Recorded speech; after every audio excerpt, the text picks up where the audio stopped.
Week 4 is one of those weekends where one win can change everything. There's no time to breathe, every goal matters, and one result can really shift how the league's looking at you. Week 4 NLL preview, we'll go over my power rankings because everyone else is throwing them out there. We will also go into the point leaders, the standings, and you guys tell me what else you want covered in the next episode. I'll try to squeeze it in here. So welcome back. My name is Jacob McDonald. I am Anything Lacrosse, and this is a game that never sits still. Drop a comment if you think Halifax is the number one team in the league right now. I definitely do. And I don't think that's debatable at this point. So in tonight's episode, we will be going over, I'm going to be doing my power rankings first to tell you what you guys can expect to see in coming into this first week. Do power rankings mean anything at this point? Not really, but I love to do them because everyone else did them. And it's something to talk about. That's where I know a lot of people have been against them. I personally love them. I'm coming from a fan's point of view. And anything to drive attention to this sport, I'm all down for it. So we got point leaders. We'll be going through all the point leaders. It's still early. Most guys only have 2 games, maybe 3. And finally, we get hit in the standings just to kind of solidify what's going on in the league right now and touch on that. So, and we'll see where everyone's going to end up. We're going to start with this, talk about the league's power rankings first, okay? Now, the league did something interesting this week. They allowed the fans to vote their power rankings. So they still put their own perspective of what their power rankings should put out, but they also let the fans vote, and they put that addition out too. Very similar. So I can think with the way all the games have gone, there's not really much debate. There's more clumps of teams where they're sitting right now. The fan rankings was a little bit different, as you would expect, obviously, and then mine's slightly different as well. So you guys are going to let me know in the comments who you think is right. We're going to start with the league's power rankings, okay? So right away, we have Halifax at the pole position, number 1. I don't think that's debatable at this point. With them beating Buffalo, it makes a lot of sense, right? That was the game, in my opinion, last week to decide who was the best team in the league. Halifax proven that. I think they're championship bound. As long as Warren Hill can keep playing on this level, I think we're going to see Halifax stick at this pole position probably most of the season. You've got Buffalo at number 2. This is kind of self-explanatory as well. They lost to Halifax, but they're still an absolute killer team. And I think until you almost beat Buffalo, you can't really move ahead of them in the power rankings because they have such a pedigree. And with having Dane Smith and Josh Byrne playing the way they are as well, I mean, who expected otherwise? Dane Smith has been on another level. Josh Byrne's always plays just top level. Both of them do. And it's just been fantastic. So that's an obvious 2. This is where we get into a little bit where you could start arguing a little bit, but the league has Rochester next, which they just came off that big win, beating San Diego, starting to be considered one of these top level teams, right? Then you got Vancouver, which I can agree with in this spot as well. I can understand why it's sitting here. And then we got Saskatchewan at number 5, San Diego at number 6. Again, I can see why the argument to be made that they sit there for sure. Ottawa at number 7 after the win against Saskatchewan. It's hard to not have them in the top 8 here. And then Toronto Rocket number 8.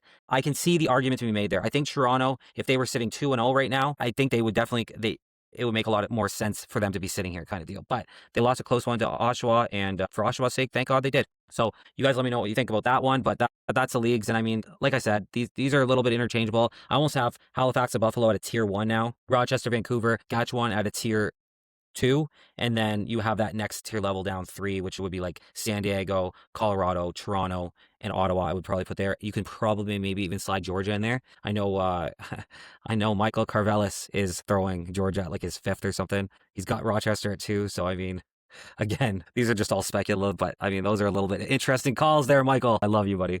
You know that. Anyway, let's go right into the fan one now. The fan one is pretty much the same, honestly. The only thing that changed on this one was Colorado instead of San Diego. So San Diego has been kicked right out of the top 8 in this one. And I think San Diego, because there's so many Eastern fans, they do get a little bit slept on. And like, I am president of the I Hate San Diego fan base. And I don't hate them, don't get me wrong, but I was a hater, right? After the preseason, after their first game, I've changed my tune on them. I do think that they are definitely a contender, okay? Or they're at least going to be a playoff spot. Like, I do really believe that. But I was like president of the haters to fucking San Diego, but they've really they've made me change my mind. So I think that they're not in the top 8 for the fans. I think this is a little bit biased that they're a West Coast team and this happens. I'm an East Coast guy, guys. Okay. So I'm originally from Ontario. I get it. It's very, very easily, that's kind of the Mecca. So the West gets a little bit forgotten about, I think, sometimes. So this is kind of one of those situations. Again, this is very close. And there is an argument to be made that this list is the right one, especially after San Diego did go put on that performance in Rochester. But at the end of the day, I mean, look at the goaltending performance by Hartley. Like, you can't really blame San Diego on that one. They got it stolen. I mean, don't get me wrong, Rochester they just come at you and come at you and come at you. They're good. So it's not surprising to see them win that game. I think, again, I forgot how good Rochester was, to be honest with you. Again, another team I was a little bit sleeping on.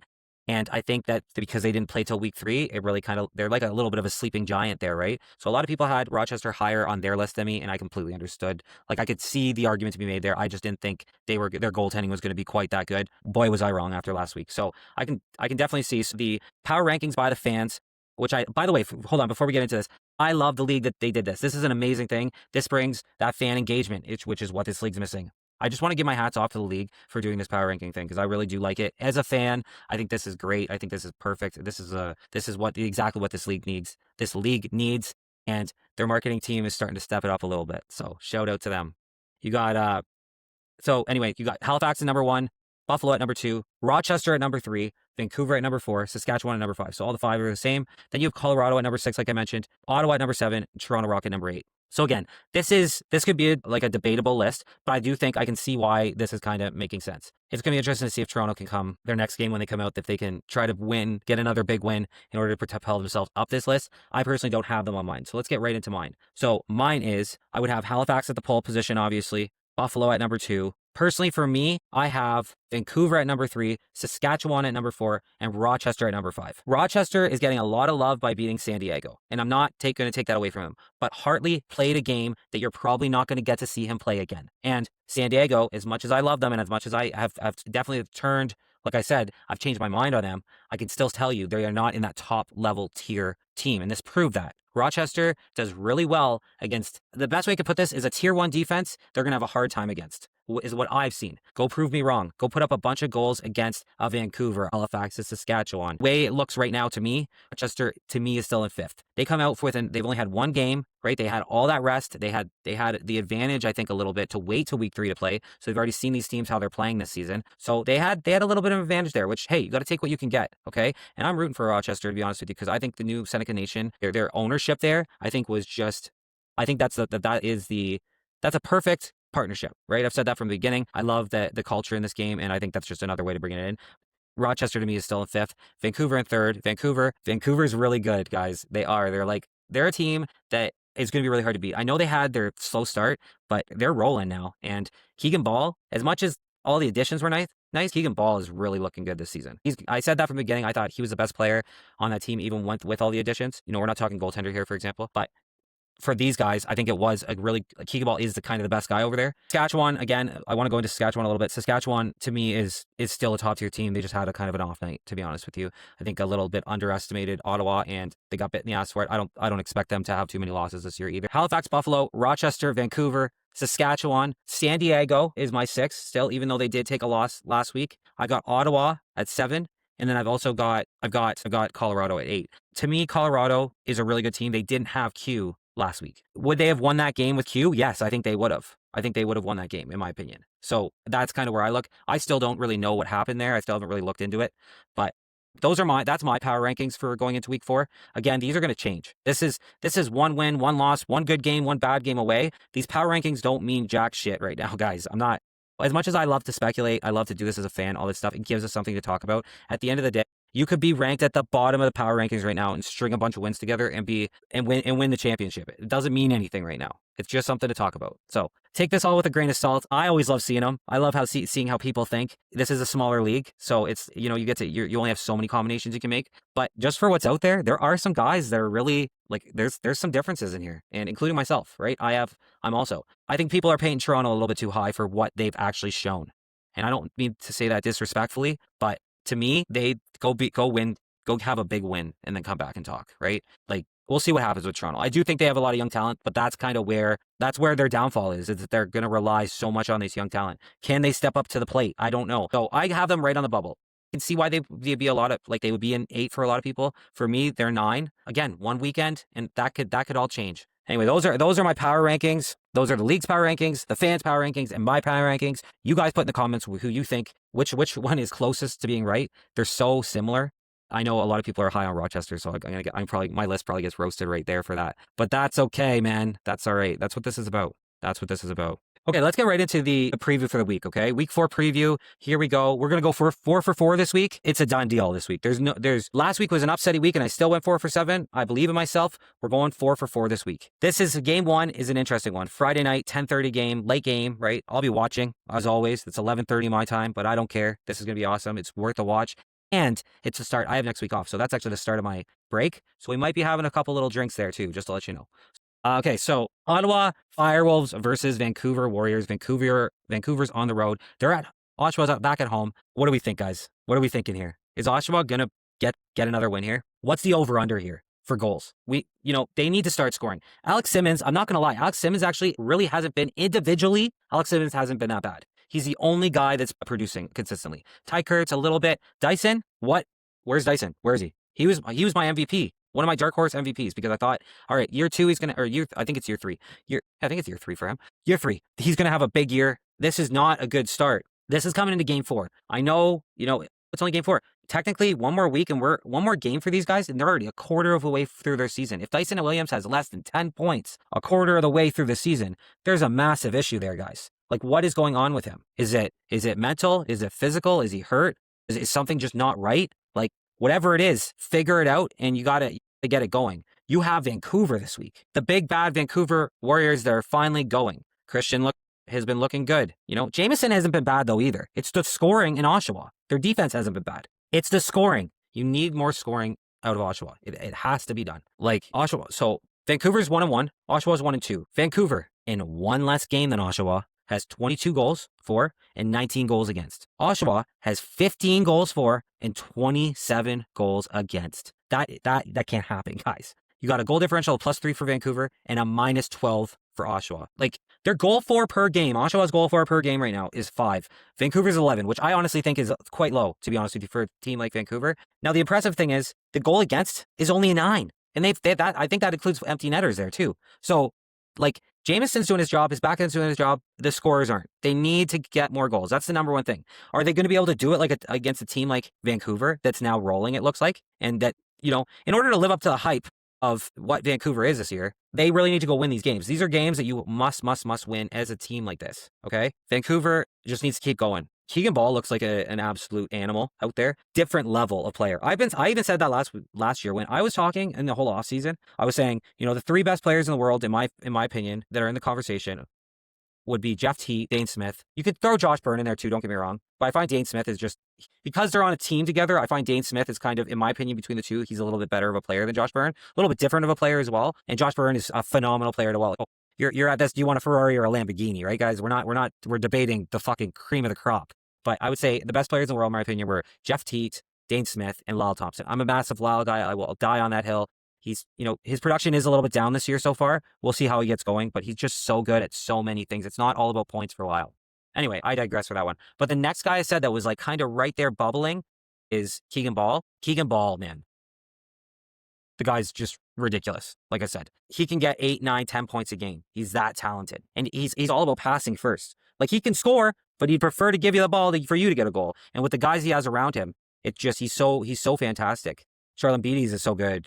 Jesse King, Curtis Dixon, Superman, right? All these guys, holy cow. Vancouver's scary. I cannot see Oshawa winning this game. I'm sorry, Oshawa fans. You're going to be 1-3 after this one. And you got to figure out a way to get your offense going. And I hope this is the upset of the week because I love Oshawa. But right now, Vancouver versus Oshawa, I am going to take Vancouver. Vancouver had that first weird loss, and they are going to come in and show you why they are the best team. They put out a 15 last game, and don't get me wrong, Jameson's a lot better of a goaltender than whatever's going on in Las Vegas. But I will say this. This is an offense on a different level. They have a great transition game. They have Christian Del Bianco is a bonus transition player for them, essentially, the way he could throw a pass.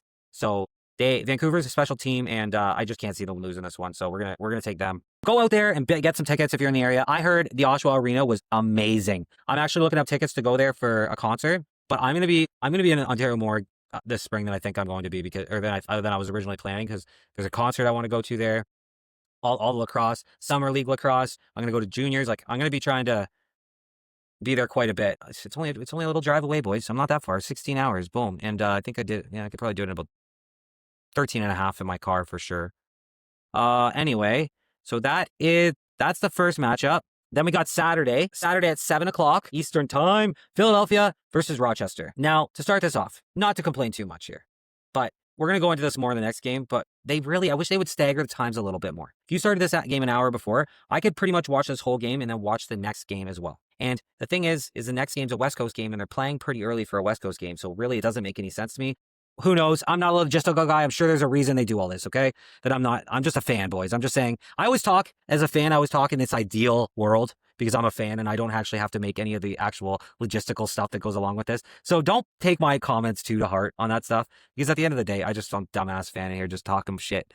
So anyway, we got Philadelphia versus Rochester. Philadelphia versus Rochester. This one's going to be a banger, okay? Philly looked a lot better than anyone else was giving them credit for. The goaltending was a lot better than I thought it was going to be. But this is the thing. Mood, to me, when I was looking at his stats last year, or from last year, he had a 78 save percentage with a team that was not good. Would they have 5 wins last year or something?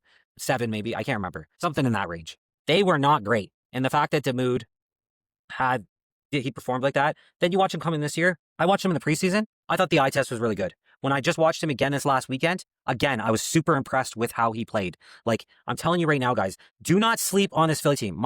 It blows my mind how close this league is, okay? This is not a normal for a sport, okay? You always know who's going to be at the bottom, and there's indications to tell me who's going to be at the bottom of this league. But then I don't know what it was this offseason, whatever. I was looking over the Philly roster, and like nobody believes in them, including myself, statistically and on paper and logically. There's nothing to say this to. But I've been saying this for about a month and a half now. There's something in my gut this season that tells me Philly is going to do well. I don't know what it is. I love the swagger of Philly, and I want them to do well so they can stay there. Let's get that shit filled. Let's get that arena filled, guys.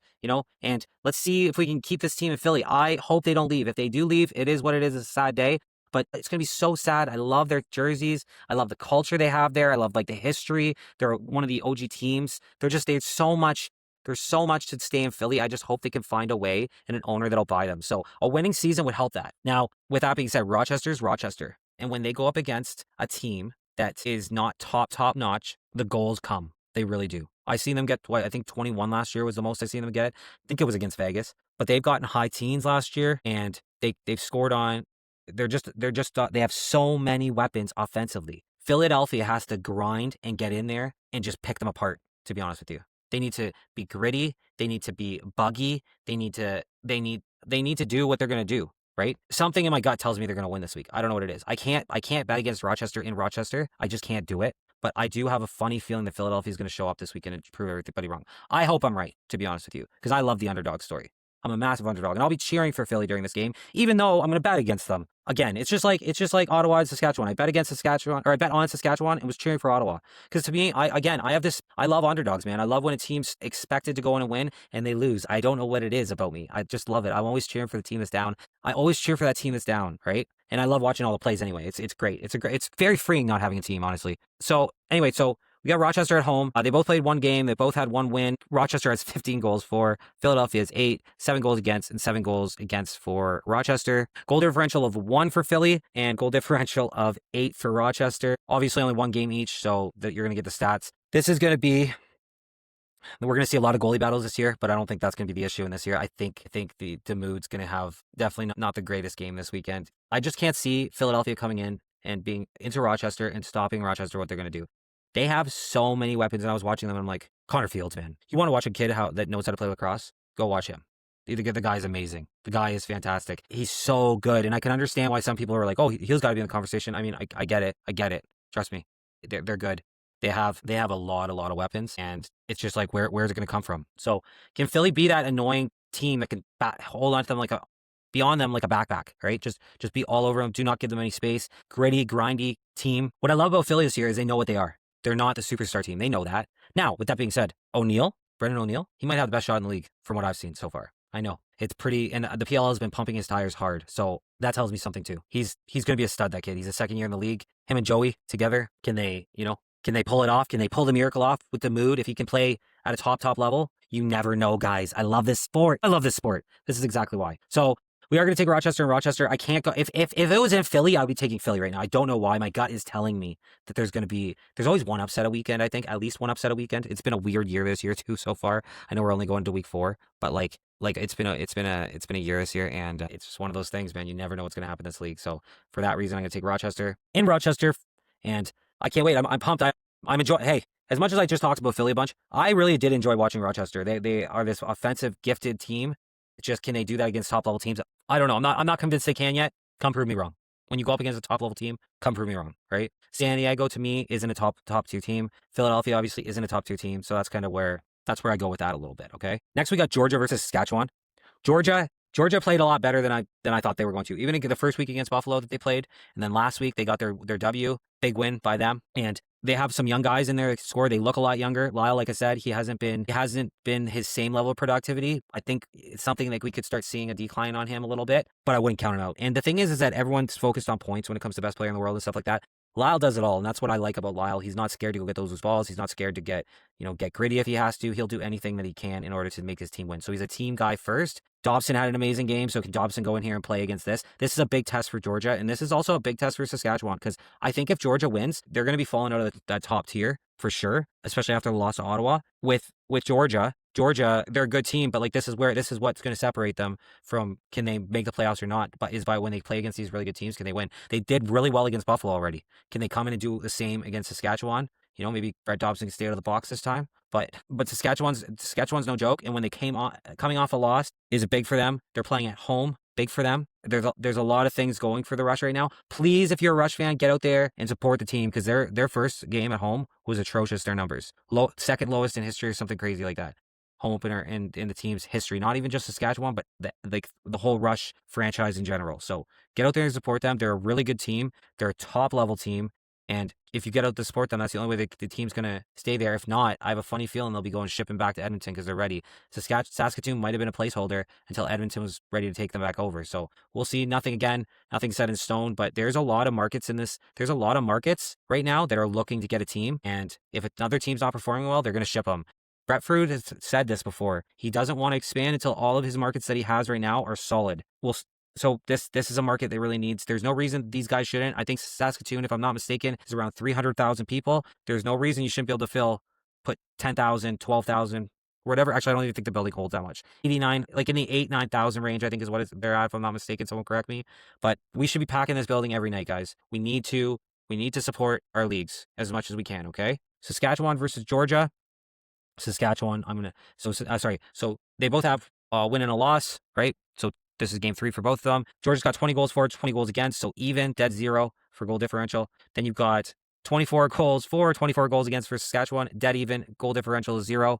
And you have 10 goals for, 10 goals against for Georgia, and you have Saskatchewan's got 12 goals for and 12 goals against. It's an interesting game. I mean, again, you have another, I'm going to say this a lot, I think, this season. You're going to have another battle of the goalies, man. You got Frankie over in Saskatchewan, and you got Brett Dobson in Georgia. And Brett Dobson, I mean, he had a good game. So did Frankie.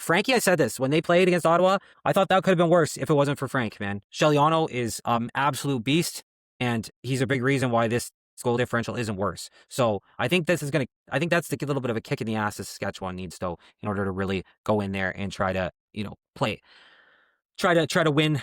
this game and show that they're still in that top level. So I actually expect a high scoring game out of Saskatchewan. I would like to see 13 plus goals out of them. That's where I think that we're going to be sitting at this week. Georgia, I think the Saskatchewan just has way too many weapons for them to slow down. Georgia's younger. We'll see what happens. Prove me wrong, Georgia. Prove me wrong. I'm always a fan. Anytime I get to watch Lyle Thompson play, I'm happy. So this is going to be a great game to watch, boys. They're all these games so far are going to be fantastic games to watch. Last weekend, if you missed last weekend, it was some, just when you're watching the games, I'm like, I've got hockey on and I've got lacrosse on, and I'm not even fucking paying attention to the hockey game. Now, full context, I am watching the Leafs, so, who wants to watch them right now? But still, I wish I would have found this earlier, because I just love this sport. It's so fast, it's so great, and it always blows my mind that it's not bigger, and it's just people don't know about it. My wife was talking to somebody from England today for business or whatever, and she, he didn't even know what box lacrosse was. He's like, oh, I thought that was just in movies. So we need exposure, guys. It's not, this is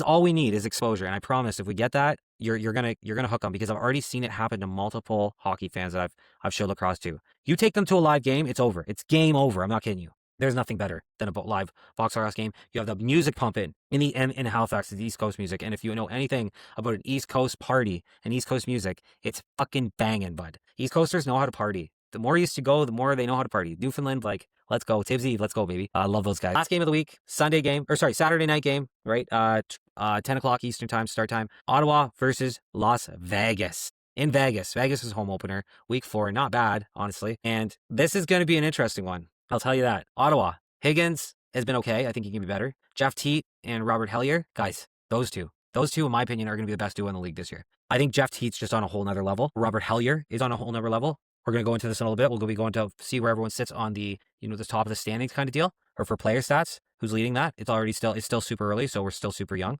But I'm telling you right now, guys, this is pretty wild, honestly. And I'm pumped for this game. Is Vegas going to be different this year? That's the real question here, right? Is Vegas going to be the same old Vegas as last year, not be able to get it going? Chase Frazier, is he going to be back? That's another big question. Jack Hanna? And nobody's even talking about Jack Hanna, okay? Jack Hanna, are you going to sit the whole year? You're going to blow? Like, just get a trade done, boys. Vegas, you need the help. Go trade him to Colorado where he wants to be, okay? And then just get a player back, get a return. You know, especially, I think we're going to see this maybe closer to the end of the season because, like, as much as Hanna, it's where do you put him in Colorado kind of deal question. It's, for me, he's that extra piece that could work up front that would just help that Colorado push themselves. I think the Jack Hanna trade to me is a very, like, to trade Jack Hanna to Colorado, like the rumor kind of is the chatter is going on. There's nothing official. This is all just people bullshit talking. You got to remember, guys, the lacrosse community is a very small community. So when there's a little bit of smoke or there's a little bit of something going on, it gets around pretty quick, okay? So I think Jack Hanna is, obviously, that he wasn't there last week. I haven't heard any projections about him coming back this week. Where is he, right? Where the fuck is he, guys? So we'll see. I think he's going to sit for the year if he has to. I think you just trade him to Colorado. Again, this is a different conversation if these guys were making full-time income playing lacrosse. Go suck it up, go and live where you're going to, you're living there full time.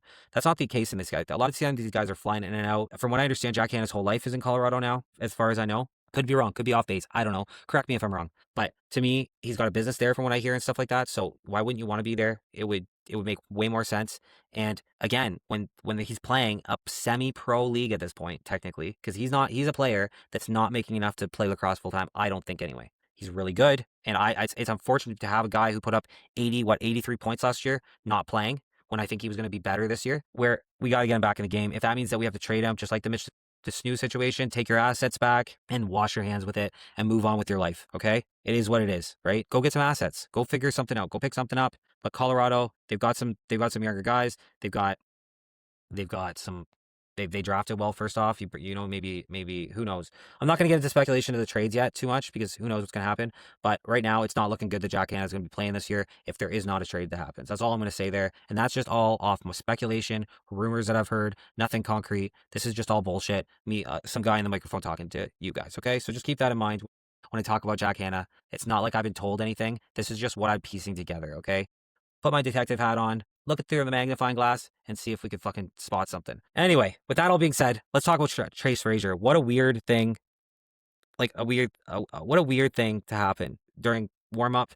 Got injured, took it out. Again, I really haven't heard if he's going to be back this weekend. I hope so, because, Vegas, would Vancouver have still won? Probably. Would they have won at such a large margin? I don't think so. Chase Frazier would have definitely at least contributed a few. So I think that if Chase Frazier comes in after missing a week, if Chase Frazier is back, I think Vegas wins this game. If Chase Frazier is out, I think Ottawa takes this game. That's how I'm going to play this. Right now, I'm going to take Vegas with an asterisk. If Frazier's out, they're going to lose. But if Frazier's in, I do think they win. The goaltending needs to be better. I don't know if Kells is going to now be the backup. Who knows what's going to go on there? He got pulled pretty early, I'm pretty sure there. And we'll see what happens there, but it's not, something's got to give with Vegas there. I do see them winning here. They're both Vegas 1-1. Ottawa's 1-1. Vegas is 0-1. Blackberries have 24 goals for, 24 goals against. There's 0 goal differential, averaging 12 game and goals against 12 game as well. And then you've got Vegas has 9 goals for, 15 goals against, minus 6 goal differential, 9 goals for, and 15 goals against. Obviously, like, that's stuff for Vegas. It's one game, so it's not as important. They do need to flip that number, though. They have to, the way they're structured right now, they need to be scoring 12 plus to win. Let's be real, guys. 12 plus to win is what Vegas needs to do. If they can't do that, they're probably not going to win a lot of games. The way they're structured right now, the way I'm looking at them, who knows, right? We'll see. Maybe Con gets called up. An 18-year-old goalie, try to throw him in there and see what happens. Is that best for development? I don't know. I'm not that deep into this. I'm not a big fan of rushing players. In lacrosse, I don't know how it works. I don't know if it's better if you, like, how much of a disadvantage it is. I know in hockey, which is where I'm coming from my knowledge, I don't think it's a great idea for track record to rush a player. I think it's better off to, like, let him develop, get to the point you want him to be, and then integrate him in, rather than just be like, okay, here you go. Now, some guys, that's a sink or swim situation. That's either sink or swim, right? Sometimes that stuff does work out. A lot of times it doesn't. And then you burn out one of your, what could have been a future goaltender if you would just given him the chance to develop. So we'll see what happens, guys. I don't know. This is an interesting scenario. Like I said, I'm going to have to take Vegas over Ottawa because they're at home, but that's if Chase Frazier ends up playing. If they don't end up playing Chase Frazier, if he's still out, I haven't heard. I haven't really gone and looked either too. I will be before the weekend starts and stuff, so I can just know all my shit. But right now I haven't heard anything. So if you know anything, put it in the comments, please. But as of right now, I don't know if he's playing or not. So I'm sure I'll hear about it in the Discord at some point. Join that up. Join the Discord if you want, all that kind of stuff. And there's a lot of knowledgeable people in there, way more knowledgeable than me, and they put some really good information in there. So all right, so one thing, so that's the week preview, okay, guys? That's where we're at with the weekly preview. There's 4 games. Could there be more? Yeah, 4 games isn't horrible. I like 7. I was spoiled. 5 games, I think, is kind of the sweet spot. If you staggered them more, you could get more in there, but 5 games is kind of probably the sweet spot for most weekends. With the schedule it is. I would like to see every team play every weekend. That's my own thing. With some buys in there, maybe a little bit, right? 3 buys or whatever you have now. But I do think that's obviously that's Friday night.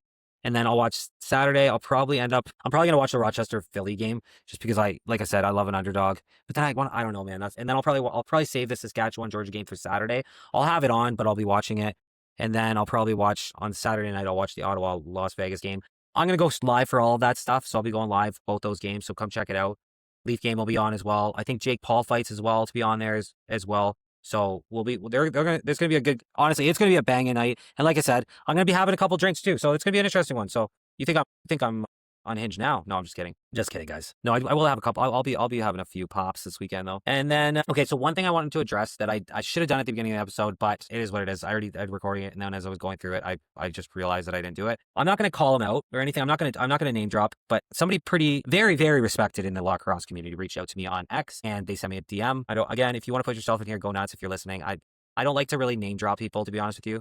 It's not my thing. But he said, I watched your episode, which is, first off, okay, so let's get some excitement out of the way. When somebody of high caliber watches me talk about lacrosse, it blows my mind, first off, because I'm just some guy on the internet. I'm a newer fan, and I'm trying to learn a lot. Okay, I'm trying to grasp information. I use stats. I use the eye test. I'm watching all these different games. I'm watching from a fan's point of view. So, I always try to be pretty transparent that I'm a newer fan, and I'm just a guy with opinions, and I try to watch. I love this game, right? So that's my shtick with this. I want to see it grow. So anyway, this guy, he reaches out to me and he says, basically, I watch the show and, every episode seems to be getting better. Awesome. Love the compliment. Great. And then he says, he goes into how I named Trevor Baptiste as the defensive player of the year was one of the things that he said. And actually, let me pull it up.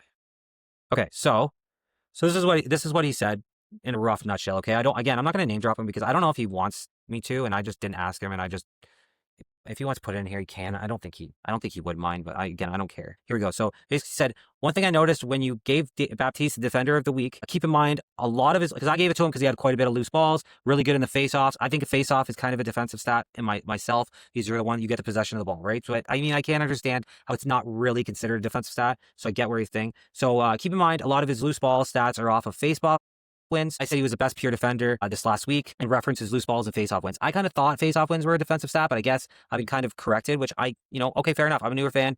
I don't get mad when people correct me. I'm very open to corrections. I'm very open to criticism, and I'm very I'm open to changing my mind. So when people correct me, it just makes me think. So I appreciate this.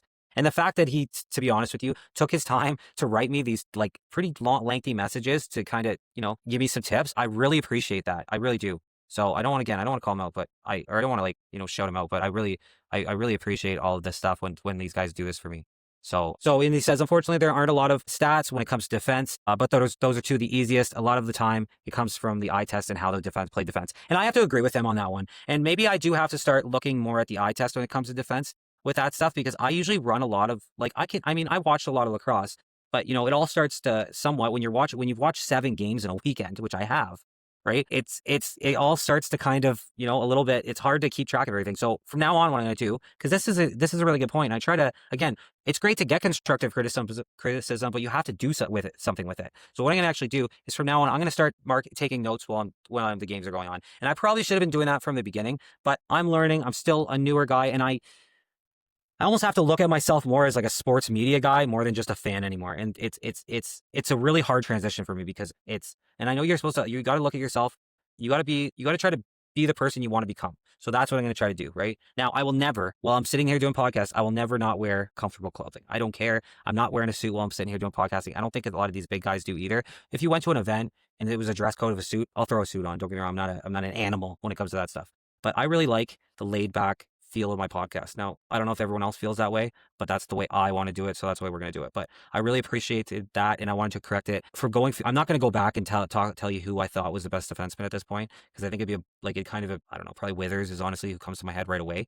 But going forward from now on, I'll definitely consider this. And I'm going to do more of an eye test for the defensive player of the year or defensive player of the week, and not just solely base it off of stats so much. So, and another thing he said that I also did is, I said Inacio was going to be maybe the next Jake Withers, and they kind of play two different styles. And again, he's another guy that gets a lot of his loose balls off faceoffs. So again, this really where it comes, I've learned something from this, and I've learned that, and I told him like, going forward, I'll keep this in mind, all that stuff. But this is what I'm going to do. So defensive player of the week from me are going to be coming more off the eye test, not so much off the stats. So keep a lookout for that. We'll be doing that, my next podcast episode, which will be dropping Monday. With that being said as well, I want to touch base on that too. I think next week I'm probably going to just drop one podcast. It's Christmas, guys, and I just know, I usually record, like I'm recording this on a Wednesday night right now, and I just know that next Wednesday's Christmas Eve, I'm not going to have time to record a podcast, okay? So I'll still be pumping out my TikToks. I'll still be pumping out my YouTube shorts. But next week I'll probably do a whole, like I'm not going to have a guest on next week either. I'm going to do just a big episode. I'll drop it on the Monday like I normally do. That'll give you the recap. That'll give you the preview for the following week. And we'll run with that for this next week. Following week, I'll be back with 2 podcasts. Normal scheduling. Guests will be coming back. I was supposed to have a guest on today. It just didn't work out. Unfortunately, this is the way. I don't have as many contacts to pull from. And to be honest with you, it's just like trying to pull someone last minute. I don't want them to think I'm using them as a backup or anything like that. So this time I just decided to come on here and talk to you myself for an hour again. So I hope you guys like it, but definitely we'll be getting the guests coming in more in the new year, and I'm going to just try to keep bringing people on. So, I've got a lot of guys who are kind of like have said yes to me, but it's just trying to nail down a date is the hard part, because everyone's busy. We're in the middle of the season and all that kind of stuff. So, interesting enough for that, but we'll definitely have some more cool guests coming on. I really enjoy doing the interviews, actually. I think I'm getting better at it too, to be honest. I think I'm getting better at this whole thing, creating content, being less stuffy on camera, more natural. That's the thing. When I watch guys' other podcasts, there's certain guys that are really like natural and, they've been doing it for so long. And then there's guys who are more stiff when they're talking. To me, it's like I really want to try to be natural and not reading off everything. I just kind of get on here and talk, and we'll figure it out in editing, essentially. Worst comes to worst. But for the most part, it's really just trying to talk and eliminate those filler words mainly. So this is just kind of a tangent that I'm on again. Here we go for the tangents. I'm down a rabbit hole, getting lost. So anyway, that's my little correction for the week, though. Again, I love being corrected. Just ask my wife, as I always say. But I do really appreciate, first off, everyone keeping an open mind, because I'm a newer fan, right? So this is all, it's kind of a different, I bring in a different perspective to this league, like I always say, because I have a fresh set of eyes. I can see what works in other sports that could come into lacrosse, and the product is here. It's just the viewership's not here. So it's just what's the missing piece? And so this is the missing piece. This social media, not enough guys talking about it. If you love lacrosse, I see a kid on TikTok, don't know his name right now. I like every video I see of his. I try to comment on them. I might even have him on the show eventually. He's only got a few hundred followers on TikTok, probably bigger other places. I don't know. It's nice to see more and more of these guys come up. Maybe it's because I'm in the sound funnel or whatever, but he looks like he's going pretty hard on content as well. So shout out to that kid. I like his content. He kind of does everything, to be honest with you. He's into women's lacrosse, PLL, field, box, a little bit of everything. It's kind of cool. Interesting to see more and more people get in here, because I've had so much support. This community has been so open with me. Anytime I see somebody and I can kind of help them, if that's reposting a video, if that's, funneling them in, whatever, awesome, right? Okay, so we got the point leaders here. Now I'm going to go through a few. I don't know if it'll be top 10. I could go through top 10. I might go through top 15, top 20 right now. Now keep this in mind. Most guys have played 2 games, and some guys haven't even got to play 2 games. Right? So this is a very, very introductory level point leader. Okay, so keep that in mind when I'm talking about this. But some of these point totals are still impressive. Like, you can't tell me otherwise. Robert Hellier's leading the league with 16 points, 6 goals, 10 assists. He's definitely more of a facilitator, but he can put that ball in the net. And I think this was a massive pickup for Ottawa, and a much needed pickup. So as much as Jeff Teat's really good, he needed a number 2. Robert Hellier on the one side and Jeff Teat on the other side is scary, guys. It's scary. It really is. Dane Smith at number 2, which is no surprise, with 15. He's got 7 goals, 8 assists. So very, he's scoring more this year, it seems, right? If you go look at his points last year, he had a lot more assists. This year, I think you're going to see a very even-keeled Dane Smith where he's scoring and getting assists. And I mean, Dane Smith will do whatever he has to in order to give his team the best chance to win. I love Dane Smith. Watching more Bandits games, I know people hate the Bandits, and I completely understand why people hate the Bandits. Because if I was a diehard fan of another team, especially a Rock team or a Rochester or even a Halifax, I would hate the Buffalo Bandits. I would. Now, being a neutral fan and not having a team, I get to just appreciate the lacrosse that they produce. And I can tell you right now that they produce one of the highest level box lacrosses currently going. They're great to from what I hear and what I see, they're great to their retired players that leave. They kind of somehow try to integrate them into the organization a lot of times. They've got all former players kind of running the show. There's a lot of culture and history in there, and that's what I love about it. And Dane Smith is going to be a guy that, you might see him be a future GM, future coach. Who knows what it's going to be like? But this guy he's just special. He's a special player.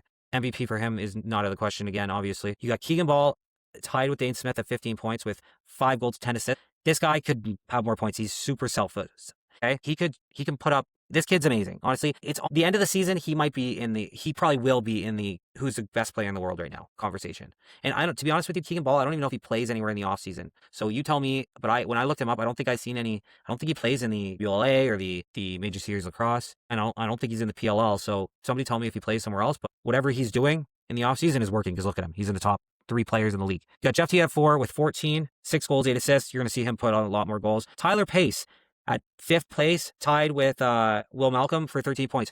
I know Tyler Pace was good, but I didn't think he was going to be this high after 2 games. 13 points, 3 goals, 10 assists, huge. Will Malcolm, 8 goals, 5 assists. I mean, Malcolm should have more points. And I say that because this last week, if Q was there, he would have had more points. And if anybody in the front of the net could have caught the ball, he would have had a ton of points. 3 to 5 more assists this last game. Will Malcolm, I listened to him on the Classified podcast last week, 2 weeks ago, whatever it was. This kid has the mindset. I interviewed Charlie, last week or whatever, and they're very similar mindset. All they want to do is make players around them better, and that's what makes Will Malcolm so good, and that's why he's going to probably be on the top of this list eventually. You got Josh Byrne at 12 points with 5 goals, 7 assists. Trey LeClaire with 6 goals, 6 assists, and 12 points. He's killing it as well, having a big one. Riley O'Connor with 9 points. You got O'Connor and Charlotte Beatties are at 11 points. 2 goals, 9 assists for O'Connor. 4 goals, 7 assists for Charlotte Beatties. Charlotte Beatties is going to have a good season as well. And this is the funniest thing, guys. So that's your top 10. But at 11, you have Alex Simmons with 10 points, 5 goals, 5 assists. And that's what I was saying. To me, he is pulling his weight. He's doing what he needs to do. Other guys are the ones who really need to step it up and get it going, especially Dyson. I keep calling it Dyson, but he needs to be better. Brennan Maya is at 10 points as well, same as Ryan Lee, Austin Shanks, Hayden Dixon, and Tanner Cook. So a lot of guys from Calgary on there. Calgary, do not count Calgary out. They might be a little sleeping giant here this year, to be honest with you. And I know that's crazy to say, but it's truth, man. It really is. It really is. So there's our player stats. Let's look at the goalies for a minute, okay? So Warren Hill is number 1 ranked goalie on the league right now. Right now, based on, wow, holy cow, man, Warren Hill, dude. Warren freaking Hill. Okay, so Warren Hill's like head and shoulders above everybody right now in stats. Like, it's only been 2 games, so keep that in mind. But right now, this is just how they have him ranked right now on the, like, when you open the stats on NLL.com, this is how they have him ranked, okay? You have Warren Hill. You have Christian Del Bianco is number 2. Doug Jamieson is number 3. Ryan Hartley is number 4. Matt Vince is number 5. Nick Rose is number 6. Frank Sheliano is number 7. Dylan Moore with number 8. Nick DeMude with number 9. Brett Dobson in number 10. Aka Higgins is number 11.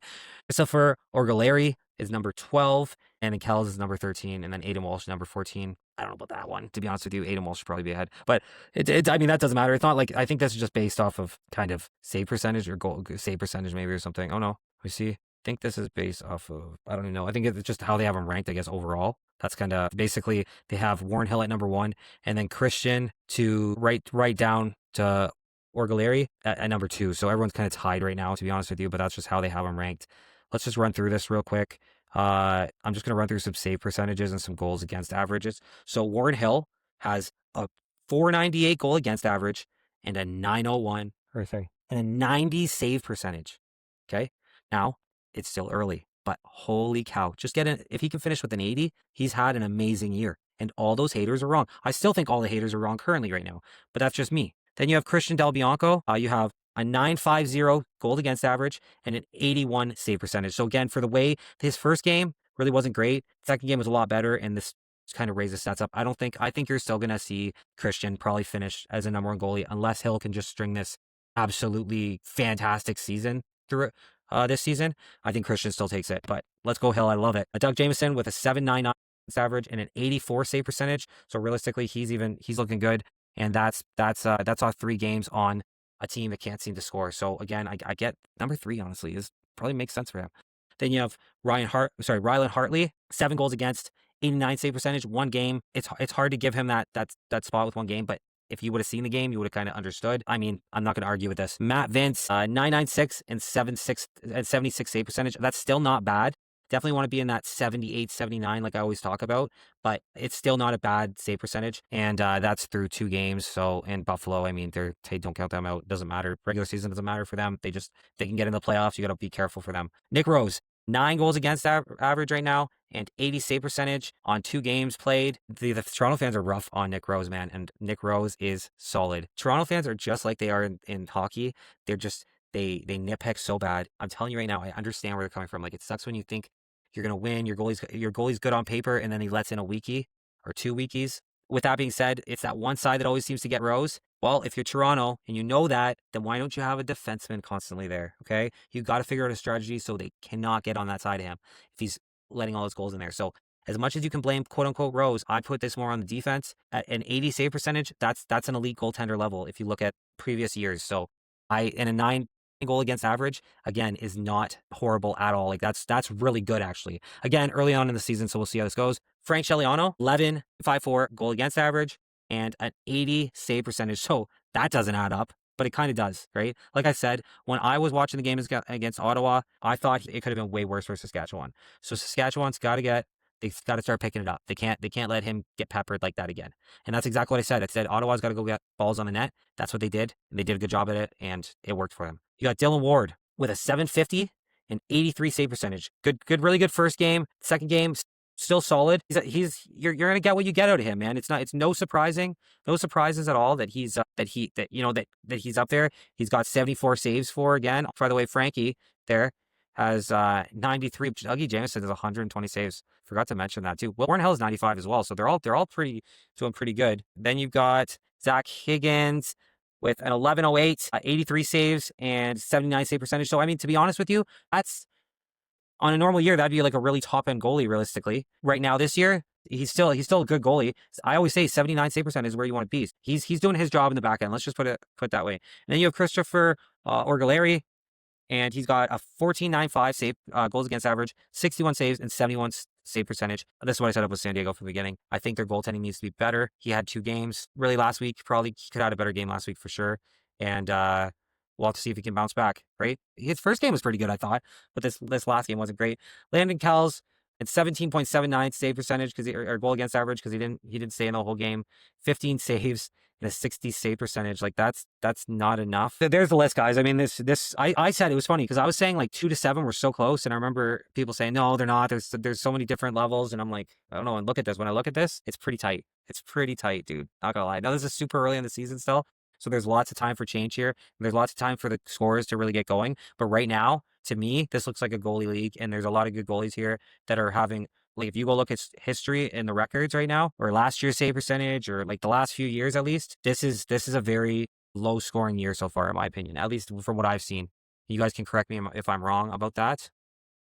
Okay, so there's your point leaders and your goalie leaders. I mean, it's still so early on. Nothing's really set in stone yet, for sure, but it is a good indication of what we're going to see this year. Okay, so we're going to go into standings. Now, again, here we go with standings. Standings are, they're just, there's teams that have played 1 game. There's teams that have played 3. So, I mean, this is still so early on at the standings. I don't try to look at too much, but we're going to run through some stuff real quick just to kind of give you a rundown. So Halifax is at 1 at a 2-0 record. This is on the NLL site too, right, by the way. So they've got 20 goals for and 10 goals against, so plus 10 differential. Amazing. What a great start to the season. You got Rochester, 1-0.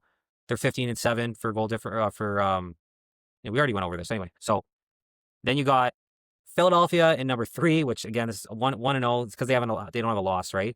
So then you got the Bandits at 1-1, Colorado at 1-1, Seals at 1-1, Ottawa at 1-1, Georgia at 1-1, Vancouver at 1-1, Saskatchewan at 1-1, Toronto Rock at 1-1, Oshawa at 1-2, Vegas and Calgary both winless. Calgary having 2 losses, obviously. But the biggest thing here to me is there is only 3 teams that don't have a loss already, and we're only in week 3. We're going to week 4, but that's pretty wild. Like, who would have really thought that when you think about it? This league is so even. Anything can happen on any given night. I think Halifax keeps his pole position. Will Rochester go to 2-0? Probably, I think. Will Philadelphia go to 2-0? Probably not, but whoever wins that game is going to go obviously move up. You've got Halifax, who has a weekend off, so they got a nice little break. This isn't too bad to have a week off in week 4. Nice little, you've had a couple weeks. The only unfortunate part, Halifax is already they've already used 2 of their buys by week 4, and that's pretty rough. But any to the other teams that aren't playing this week, I mean, it's not too bad to have your first buy in week 4, but it sucks for the teams that are already like Halifax that are going to have to go through 2. Enjoy the week off though, boys, and you come back after Christmas, so this is kind of like their little Christmas vacation. Hopefully they don't get, being off this long over the holidays, sauce going around, lots of food. Do you want to come back on the 27th to play a game? I don't know, but we'll see. So those are the power rankings. Those are the standings. It's going to be interesting. Like I said, every goal matters. Every game matters. Nobody knows what's going to happen this season yet. And it's going to be an exciting one. Every game I've watched has just been top notch. And I'm not just saying that either. Like, watch a game and tell me. Legit, watch almost any game and you're going to be like, holy cow, bro. Like, the hits, like everything you see, And I just love this game so much, guys. I can't believe it took me this long to find it, or at least pay attention to it, I guess. I knew about box lacrosse, but I never really, to be honest, box lacrosse to me has always been the default lacrosse for the most part. Obviously, I knew what field was, but like my nephew played box so much, and I'd seen him play box. I've actually gone and seen him play box before, but again, it's not like watching the pros play. It's not what he played pretty high level, but it's still not the same.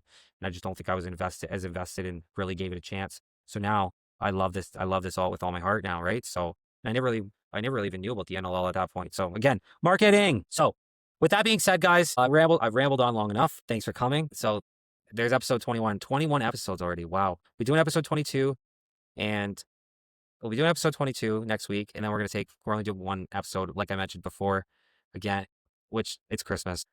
I hope you guys all have a Merry Christmas, or I guess I'll actually be talking to you guys before Monday, or on Mondays. Anyway, week 4 NLL preview, right? Episode 21 is in the books now. Again, I can't believe we're already at episode 21. It's freaking wild. Drop a comment. Tell me what I did right in this episode. Tell me what I did wrong, right? I know I love the criticism. I love learning, and I love hearing different people's opinions. So these are just mine. Keep that in mind. With that all being said, guys, my name is Jake McDonald. I'm Anything Lacrosse, and this is the game that never sits still. And I'll see you on the next one.